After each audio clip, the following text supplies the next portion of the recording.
اور سرکار نے آپ لقب عطا کیا سید المظلومین دا. میرے حضور نے ارشاد فرمایا ایک حدیث سنا کے اجازت چاہوں گا. اتنا کی مواد ہے کہ 4 جمعے بھی لگ جان نہ مکے، لیکن میرے پتہ ہے تمہیں بھی کام ہوندے نے، سانوں بھی کام ہوندے نے. اللہ جتنے بیٹھے 2 منٹ جتنے بھی ہوتے ہوں اللہ خدا دور اجر عطا فرمائے. حضور نے ارشاد فرمایا، نبی پاک صلی اللہ علیہ وآلہ وسلم نے ارشاد فرمایا عثمان تقتلوا وانت تقرأ البقرہ، اے عثمان تو قتل کیتا جائے گا کہ تو اس وقت سورہ بقرہ دی تلاوت کر رہا ہوں. سبحان اللہ. تو اس وقت سورہ بقرہ دی تلاوت کر رہا ہوگا.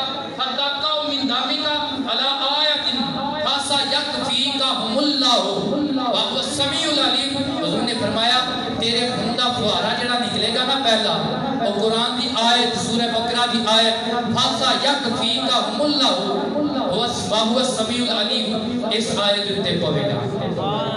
یہ تو پتہ ہے چلتا کہ سرکار اپنے غلاماں دا حال جان دے نے کنے شہید ہونا ہے تے کن شہید ہونا ہے. اچھا تو زبان اگلی گل میرے حضور نے کی ارشاد فرمایا وَتُبْعَثُ يَوْمَ الْقِيَامَةِ أَمِيرًا عَلَى كُلِّ مَظْلُومٍ. حضور نے ارشاد فرمایا دن محشر تے جب تن اٹھایا جائے گا نا جتنے بھی دنیا دے مظلوم ہون گے تیرے تھلے ہوں گے. تو امیر ہوئے گا مظلوماں دا. کی ہوئے گا؟ امیر ہوئے گا مظلوماں دا. سانو امام پاک نے 3 دن بھی یاد نے، حضرت عثمان پاک نے 40 دن بھی یاد نے. تو امام ہوئے گا. اگلی بات سنو نے چاہا یوباتو اہل المشرق و اہل المغرب. حضور نے شاہد فرمایا کہ تو دن محشر دے تینوں اٹھایا جائے گا نا وَيُوباتو اہل المشرق والمغرب. مشرق والے بھی تیرے تے رشک کرن گے مغرب والے بھی تیرے تے رشک کرن گے. وَتُشْفَاؤ.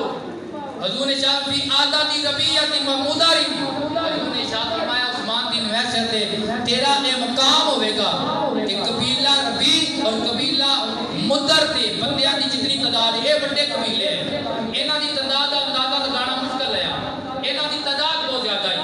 حضور نے شاہد فرمایا دن محشر دے تو قبیلہ ربی اور قبیلہ مدر دے بندیاں دی تعداد دے بدلے انہاں بندیاں نو تو شفاعت کر کے جنت لے جائے گا جنہ تے جہنم واجب ہو چکی ہوئی.